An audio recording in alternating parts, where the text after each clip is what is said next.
Hello again, welcome back here on Sheffield Live TV. We've got both parts of the big transfer deal in South Yorkshire football. Well, in the South Yorkshire media, in fact the whole of Yorkshire media really, bearing in mind that Rob Staton, our special guest this evening, is heading shortly to BBC Radio Humberside. Short move these days, takes me about an hour by car. Yeah, well, I live off the M18, so it's all right. Yeah, perfect. Bad, yeah. You'll get there quicker than you got into Radio Sheffield. Probably, yeah. Then. Yeah. How long have you got to go, by the way? Last day's 15th of September.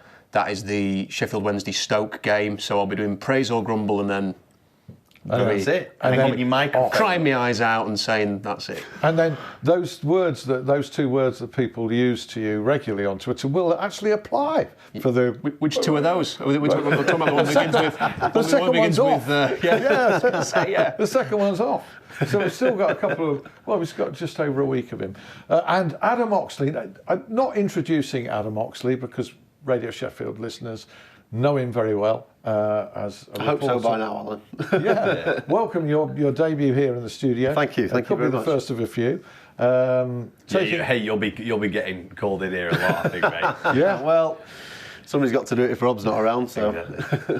And of course, you've been covering Barnsley for most of that, 13 years or so, something like that. 13 years with the station, year in the studio, then a couple of years with Doncaster, about 8-9 years with Barnsley, then a couple of years whatever they've thrown at me. So yeah, it's been great. No, really enjoyed it. Big boots to fill. Huge boots to fill. Long list of people who've held the chair for quite a while, including Rob and a few others. So no, can't wait to get started. Really, it's going to be fun. Rob himself was saying he pinched himself to be presenting a show that he listened to avidly. And this experience will come your way as well. How are you feeling about that at the moment? I think that would sum it up really well. You know, I'm a local lad anyway, so I've always been a fan of the show. I've always listened to the show, you know, and I'll still be, you know, whether I was presenting it or not. So to get the opportunity to do Football Heaven, to get the opportunity to do Praise or Grumble after, you know, just, you know, doing the matches for so long, yeah, it's. I have described it as a dream job, and it really is, because it's, you know, as a local lad, it's what you want to do. Yeah, we all. Yeah, I remember myself just pinching myself. You just aspire to it. And another member of the Radio Sheffield team is here. A bit of loosely, a bit taking over part today. Player. Yeah. He's a utility man, isn't he? Yeah. James. Does the audience? They get me on. They get me on loan when they need me. Yeah. It's good. Yeah, it's good. Good little. Obviously, great station. So important as well to give fans the voice. I think it was the original football phone-in, wasn't it? Radio Sheffield. So I think it is good. You know, it's fans ringing up. People like to say, "Oh, it's the same people that ring up." Well, it isn't the same people that ring up. You get so many new callers, don't you? Rob will tell you. So it's brilliant. It's brilliant. Rob's got a black book, I think. Yeah. I mean, if it you wasn't, seem to know every caller that calls in. Rob, actually. I think they're great. You know, there's just something about this region which I think is unique, and I think football means a lot more here than it does in a lot of other parts of the country. And I don't know if that's just because we've got 6 teams fairly close to each other, or the fact we've got 2 big clubs in one city.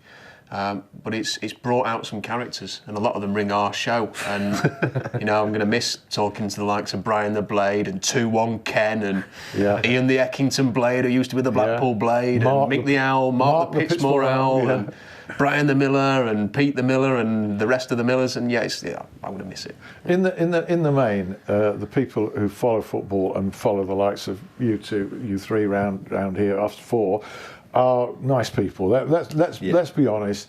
The vast majority of them are people that you can have a bit of banter with, a joke with, who make constructive comments, you know, and by and large are more positive than negative. However, that little fringe there. You know, they are quite memorable for the wrong reasons, aren't they? You must have quite a long block list on social media. Yeah, and you know, I do, and I get people coming up to me sometimes and saying, "You've blocked me on Twitter."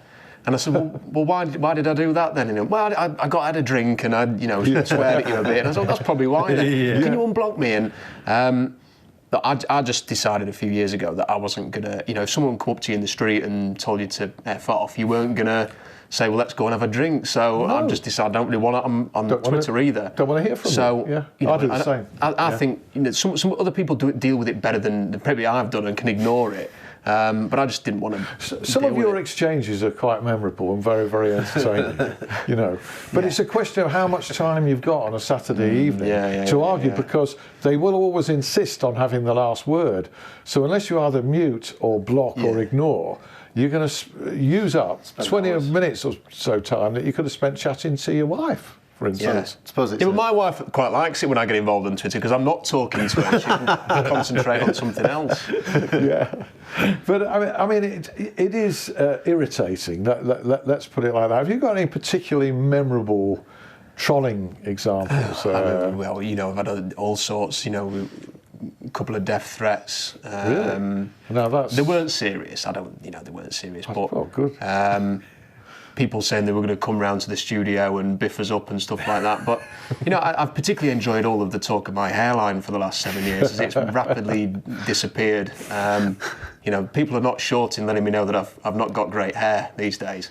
So I've enjoyed that. And he's going on TV in Homicide. I know. There's nothing wrong with that. Mind you, they haven't noticed over there any receding hairline because they've not really seen you. Well, so. Burnsy hasn't got much hair, and so he sets the standard. I'll just stand next to him. But yeah, I think that over the years, it's.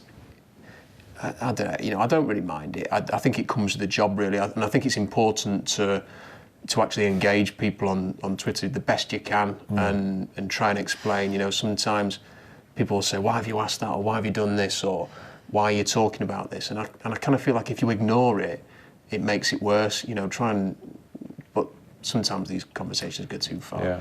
Something I want to ask is you know, because I struggle with this a little bit, is when I'm doing games and stuff for Radio Sheffield, is asking the really tough questions, and that's me dipping in and out. I don't have to deal with these people week in, week out, generally. For you, you know, Adam has, you know, done it for a long time, Rob as well. This is to both of you. When you're interviewing a manager, and you know that you're going to be seeing him the week after, and the week after that, and the week after that, and you want to maintain some kind of working relationship, but you want to ask a really difficult question and grill them on it and really take them to task. How difficult is that? What kind of mindset do you have to go into that interview room with in order to keep it sort of healthy, but equally, you know, get the best out of them? Well, that's the challenge, really, because obviously, you know, national reporters can sort of like swoop into an area or a club, they can ask all those questions and leave, whereas the challenge that we have is that we do have to work with all of our 6 clubs on a weekly basis. But I feel, you know, as long as you're fair with people, you're reasonable with people, there's a way of asking it. You know, you don't have to be confrontational or mean or whatever else. If it's a fair question to ask, it's a fair question to ask. You know, you might occasionally leave it towards the end of the interview, so that you get a bit of audio first before you know something that might wind them up, and then they might storm off or whatever else. But at the end of the day, you know, part of our job is to do exactly that. You know, it's not when times are great and you can talk about how good the performance is and the new striker who you've signed or whoever, that's fantastic. Yeah. But always you know, it is tougher, absolutely. But that's what you're there to do, and you have to get asked those questions, because otherwise, you know, as Rob's alluded to, you know, you'll get the fans on social media or what have you saying, why didn't you ask this? You might also lose respect from the person that you're interviewing as well. That, you know, managers don't respect journalists who don't ask them obvious questions underneath it, even however unwelcome it might be. Yeah. Do you feel that? Rob, how have you managed to do that? Because you asked some really difficult, pressing questions in your time, but yet you seem to get on with all the managers still pretty well, certainly professionally. Well, I think most managers are all right with it. You know, I think they know that you're not asking anything that, you know, is a bit of a surprise to them, really. And I think most of them would rather, if you've lost an important game as a manager, and then you go into the room and the press guys go in, oh, you were so unlucky today, weren't you? They probably don't want to have that. They probably want to have a bit of a spar, and they probably want you to. They probably want to get into it a little bit sometimes. So, you know, I think the managers understand it. They know. I mean, it'd be. They know it's not personal. It's professional, not personal. You see some examples where it goes the other way, but then that's, you know, that's just. Sometimes I think when Mourinho does it, he does it he probably does it on purpose. So. I think he does. Yeah, he knows what he's doing. He becomes the show rather than these failings of his team. How the difficulty which Adam's now going to encounter for the first time, really, of this straddling all the teams in the area in your case, and in particular the two Sheffields. And certainly, for a long time, I can identify with any problems you have there of convincing people that you're actually neutral and unbiased. In fact, it's probably impossible to do so with everybody. Do you think? Yeah, it's impossible. You're never going to convince every. In particular, for the last sort of 5 years, we've seen the rise of Sheffield Wednesday and the struggles of Sheffield United. Then United getting promoted at a time when Wednesday were pushing for the Prem, and then Wednesday taking a step back while United were going to try and get in the Prem. And when one of them's doing well and the other's not, you will find that they're convinced that you're against their team because you always talk positively about this and you never ask any difficult, but you are doing it to our manager, and they think. But then as soon as it flips, it's the other way around. Yeah. So I've been accused of being a blade and an owl in the last 2 weeks. You get accused of it all the time. It's just it's part and parcel of the thing. But I think what people need to realise is there are a few exceptions. There are some journalists who like to promote which club they support. They're usually the ones who don't have to either work in that patch. Gids is always great to tell everybody there's a big Halifax fan. I think he sees that as a badge of honour, but I don't know why, because they're playing the Dog and Duck on Saturday. But I've always admitted that I'm a Chesterfield supporter, and people in Sheffield have always been, don't know how to react to that because it's not a rivalry. So they kind of accept that. I think so. But I think most journalists, certainly this was the case for me, I'm not going to speak for everybody, but you decide you're going to do the job and that's it. I was going to all of the local grounds for Radio Nightingale when I was 17 years old. I wasn't thinking of get my season ticket and go and watch a team. I was thinking, how do I get on into doing this and commentating and doing it full time, and that was my priority. And it has been for ever since. It's 17 years on now, and it's still the way it is. And you don't really have an allegiance. You just do the job. Yeah, we're going to bring James in shortly for his roundup, which is going to be focusing particularly, not entirely, on local non-league football. Yeah, most of it is, to be fair. Yeah. Oh, most of it is. It's a weekend ideally to go and support your non-league team because it's international fortnight. But it's impossible, Adam, just going back finally on the conversation we were having, to cover a team on a regular basis and perhaps not build up some kind of affinity and feeling for them, as for instance you must have done with Barnsley over the years. Yeah, absolutely. What I would say to that though is, irrespective of which of the 6 teams that I cover, you go in there on behalf of Radio Sheffield. You want those teams to do well. Absolutely, covering Doncaster for a couple of years, I managed to do the Millennium Stadium and Wembley at the end of those years on the pitch. That was just, dream stuff that you always want to do. And then covering Barnsley for over a decade now, you get a real affinity. You meet the characters at the clubs, you get with the managers, you meet the people behind the scenes. And I suppose the challenge now is obviously just to do that times 6 with everybody. I've got to know most people, but it is, you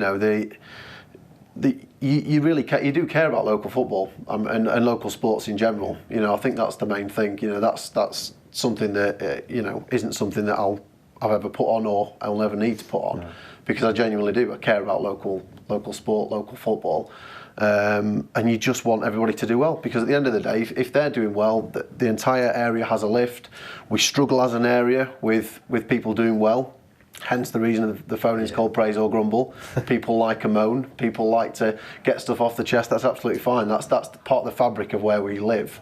But certainly, you've seen it over the last few years. We've had a number of promotions, etc., and it's been really good. That it brings everywhere up, not just football and not just the fans. It brings your towns and areas and everywhere together. It's what we want to see. Absolutely. James, heck of a lot of good football going on. There is. Doesn't involve the professional clubs. It is. Both Wednesday and United going to that international break. I'd say fairly happy actually. Wednesday's at the best start for 30 years, Rob, you were telling me? In the championship. So I think it was 1990, so about 28 years since that's per, I think Dale Johnson deserves credit for that statistic, not me. Nice one. I read it on Twitter. Dale, So if it's Dale wrong, from blame yesterday. him. Perfect. Well, cheers, Dale, for that. And also the Blades, of course, third in the table as well. Well, Hallam, they're away at Selby Town this weekend, but 3 p.m. Saturday, international break, no Blades or Owls. So Dronfield sitting 5th in the table, 12 points from the first 5 games. They're at home to Bolsover. Bit of a North Derbyshire derby match, that one, Alan. In the league above that, 3 wins from 3 in the league and through to the next round in the 2 cup competitions. That's Worksop Town. They deserve a mention, but they're away at Nantwich this weekend, so probably not ideal to go and watch them. But Staveley, they're away as well. They've scored 16 goals in their last 5 matches. And non-conceded. Right. So they're pretty good, and they're local as well. Chesterfield sort of area, isn't it? So you can get yourself up to Ingersoll Road if you're in the South Sheffield or Chesterfield area to go and watch them at some point in the future. It's never been mentioned on this show. Ingersoll Road, our very first mention there. Exactly, Ingersoll Road. Penistone Church, they've got Harrogate. Reneth have Sherwood. Who? Reneth. Or Reneth. You might know it as Rainworth if it's written out. Oh, Rainworth. Yeah, Rainworth. But I'd be wrong, would I? Reneth is the right one. Is it? Yeah. How did you know that? I just, got all the local lingo, all the mining lingo. That's me. Jazz Culliver's Handsworth Paramore. They've got a string of away games, but again, worth going up to their ground and watching them because so much local football, and it's all good standard. You've been to watch a couple of games this season. There's always loads of goals. If you go to Hallam or Sheffield, if you see less than 6 goals, you're not doing very well. Exactly. They have high scoring thrillers at those. Adam goes quite a bit, and they're always attacking games. Yeah, well, Sheffield, they're in the Northern Premier League Division 1 South. They've got Marsk United at home this Saturday. Good win over Pontefract, and of course a bit of midweek competition against the Blades as well. This is a pre-recorded show. I'm sure the cat's out of the bag with that one. It is now anyway. Yeah, it is now. Well, I haven't mentioned it before. Yeah, so we don't know the result of that one. But yes, a bit of practice against the Blades this weekend. That'll hopefully get them in fine fettle for their fixture on Saturday. In Sheffield Park, Stocksbridge Park Steels, they've got that same Pontefract side that Sheffield beat away from home last weekend. Let Alan or I know on Twitter. Just send us a tweet or a picture or whatever. Take a photo of the pie that you've got. Let us know how the game was, because we'll give it an honourable mention because I think it does deserve a little bit more coverage than it gets. Yeah, Penistone Church FC. Yeah, Penistone Church. They've got Harrogate. You mentioned that. Probably I missed that because I was my mind was elsewhere. Yeah, Keith Hackett's club, isn't it? It is. He's done a lot of work there, advising them and helping them, and he always goes. This is an international referee who, by choice, he's an owl, by the way, but he admits that by choice he goes to watch Penistone Church rather than any other football. That's just Fair enough. A pint, yeah. Very good indeed. Elsewhere, Sheffield United women, they're in action as well. Their first foray into the Women's Super League. They've got Durham at home, so we'll be reporting on that one next week. Sheffield Eagles in Rugby League, they've got Featherstone Rovers on Friday. They narrowly lost to Dewsbury in the Super 8s last weekend. And Danny Willett and Matthew Fitzpatrick both in action at the European Masters in Cran-sur-Sierre. I'm not sure if Fitzy has got in the Ryder Cup team or not because, like I said, pre-recorded show. Yeah. Wildcard picks are announced Wednesday. We're recording this Tuesday. Show goes out Thursday, so I can't unfortunately get my crystal ball out on that one. But there we go. No, and looking at the weekend, Barnsley against Walsall. This is in the Football League. Doncaster Rovers versus Luton Town. I'm at Scunthorpe against Rochdale for TalkSport. One of Rob Staton. Rob's going to take responsibility for Scunthorpe. Well, not you have to ring me and let me know how they get on, Alan. And in the National League, Chesterfield against Dover. Right. So speaking in total ignorance, and probably it might just be as well, of the Tuesday night result at Boreham Wood, but hoping that Chesterfield finally have bottomed out at Boreham Wood on the Tuesday night. But home to Dover, an attractive fixture in the National League at the weekend. Where are you going to be? I'm at Oakwell. Right. Watching the Reds, my penultimate game. All right, against Walsall, yourself? Weekend off for me this weekend with the international weekend, but then he needs to rest up. You see, yeah, it's going to be tough few weeks ahead. It's your pre-season, really, isn't it? Yeah, After a sort of mini-season, another little pre-season. Yeah, absolutely. You're leaving a long-term job with South Yorkshire Police. I think you were in the liaison department, were you not? Or? Yeah, corporate communications, media liaison, all that kind of stuff. Yeah. So linking the police with the public. Etc. And did you have any kind of specific football involvement within that role at any time? Not masses, the beauty of the police, there's lots of sports clubs, lots of police sports clubs, so did lots of sort of stuff with the rugby team and the football team and whatever else, and always tried to promote them. And there's also lots of like national championships as well. So I know that SYP sent the team to Holland last year to compete in the sort of World Police Championship. So there was always little bits of sport floating around, and like every walk of life, a lot of cops, a lot of sports staff, all big sports fans, all big football fans. Some cops that I got to know quite early on in my career, as soon as they knew what I did. Sort of the weekend with my commentary, they'd always be in touch and always be going, how have we done and whatever else, and always looking for a bit of banter about that. So, always a bit of an opportunity to have a bit in there. Yeah, good crack. Your new role at Humberside, Hull City. I can't pretend you've got the answers to these problems. No, because I haven't, Alan. No, they've been ingrained for a long time. But when I look down on my Twitter timeline, I'm in contact with quite a few people over on Humberside, and they're always they're unhappy with the ownership there. And it's not a unique situation in football by any means, No. But clearly a football club that has seen better days and can achieve better days again. Yeah, and I think there is some concern amongst the fans about the direction of the team. They were hoping to do a lot of transfer business leading up to the deadline, and it ended up being on the last day. They signed a couple of players, and there were a couple of good signings as well, getting Elphick and Chris Martin in, but they were hoping for a couple more, which didn't come off. One of them ended up at Sheffield United in the end. So it's tough. The attendances have dropped a little bit. Nigel Adkins has done some very interesting interviews with Radio Humberside in the recent weeks. So I'm very interested to get in there, speak to the fans, get to know the fans. Yeah, I'm familiar with Nigel, and looking forward to sort of seeing what the fans think. You gave him a hard time a few times at Radio Sheffield with Sheffield United. My favourite Nigel Adkins quote will always be, however, when he asked Jonathan Buchan, "What's the biggest room in your house?" I remember that. And Jonathan went, "Your living room?" And Nigel went, "The room for improvements." Yes. That's what you're dealing with, I'm afraid, Rob. Good luck. He does. He's a treasure on Twitter. He often will photograph his breakfast and for nutritional reasons, and it's quite interesting. Yep. He's different. Well, he's very different. Next time I need a breakfast suggestion, I'll log on and have a look. And Scunthorpe with Stuart McCall now in charge. He's a great guy. I really like Stuart. It was very unfortunate what happened to him at Bradford City, but that's another story entirely. And Grimsby Town with Michael Jolly, who's a very interesting character, been in here, a guy who looks at football in a slightly different way, and the way he tries looking forward to meeting him. I've never met him before. Looking forward to finding out what the Grimsby fans think as well, because as you mentioned earlier, I think there was some optimism after staying up last year that they could push on. What kind of a season it's going to be, I think that's still to be determined for them. Looking forward to speaking to the Grimsby fans and finding out a bit more. And in the meantime, the Owls and the Blades, we hope, both going from strength to strength. I think it's a good time for you to be coming in, Adam. I see good signs ahead in both sides of Sheffield. But by the way, if you start losing, it's your fault. Oh yeah, absolutely. And the good luck charm is going. Absolutely. So let's make that clear. Ready for it. Yeah.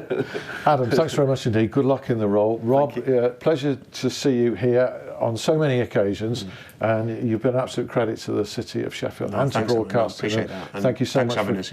Thank you so much for coming in. And James, well, a credit to broadcasting, possibly, I don't know. Thanks very much indeed. See you next week. Thank you for your company. Look forward to another show live next week. See you then. Bye.